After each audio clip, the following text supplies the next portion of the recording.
아주 먼 옛날 한 왕국이 있었습니다. 이곳은 이웃나라 사람들의 왕래가 잦은 활기차고 큰 도시였습니다. 이곳엔 임금이 한 명 있었는데 그는 새 옷을 만들어 입는 것을 무척 좋아했습니다. 그래서 나라에 있는 많은 돈을 옷치장 하는 데에 쓰고 있었습니다. 임금으로서 돌보아야 하는 국정 업무는 돌보지 않고 오로지 새 옷을 만드는 일만 생각하고 있었습니다. 심지어 누가 임금을 찾을 때마다 그는 매번 옷을 갈아입고 있을 정도였습니다. 임금은 이번에 있을 퍼레이드에 어떻게 하면 좀 더 특별한 옷을 입을 수 있을지 매일 고민하고 있었습니다. 그러던 어느 날이었습니다. 한 낯선 남자가 왕궁을 방문하여 자신을 재단사라고 소개했습니다. 그러곤 자신이 세상에서 가장 아름다운 옷을 만들 수 있다고 하는 것이었습니다.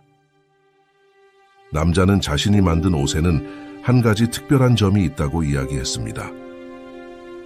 제가 만든 옷은 세상에서 가장 아름답지만 멍청한 사람들 눈에는 보이지 않습니다. 그 이야기를 듣고 임금은 생각했습니다. 그 옷이 있으면 신하 중에 누가 멍청한지 가려낼 수 있겠군. 그리고 아름답기까지 하다니 완벽하군. 임금은 즉시 재단사를 왕궁으로 들이고 옷 제작에 쓰라며 많은 돈을 지불하였습니다. 재단사는 곧바로 배틀을 설치하고 옷감을 짜기 시작했습니다. 하지만 배틀에는 아무것도 보이지 않았습니다. 이후로도 재단사는 무언가 만드는 것처럼 보였지만 실제로 보이는 것은 아무것도 없었습니다. 그렇게 며칠이 지났습니다. 임금은 옷이 얼마나 만들어졌는지 궁금했습니다. 하지만 멍청한 사람에게는 보이지 않는다는 재단사의 말이 마음에 걸렸습니다. 그래서 임금은 고민하던 끝에 가장 똑똑한 신하를 먼저 보내야겠다고 생각했습니다. 그리고 곧바로 그 신하를 재단사의 방으로 보냈습니다. 재단사의 방에 도착한 신하는 문틈으로 그가 일하는 모습을 살펴보았습니다. 하지만 배틀에 아무것도 보이지 않는 것이었습니다. 신하는 다시 한번 눈을 크게 뜨고 살펴봤지만 아무것도 보이지 않았습니다. 그때 신하를 발견한 재단사가 말했습니다. 정말 아름답지 않습니까? 신하는 옷감을 보지 못하는 것을 들켜선 안 된다고 생각하며 말했습니다. 정말 아름답군요. 그러자 재단사는 알 수 없는 미소를 지으며 고맙다고 하였습니다.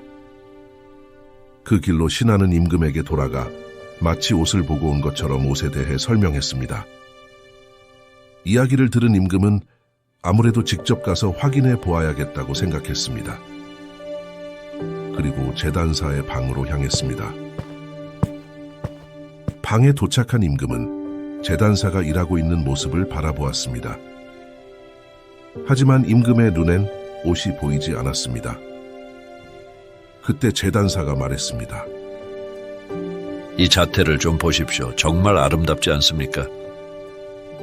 그 말을 들은 임금은 당혹스러워하며 아름답다 말하고는 떠났습니다.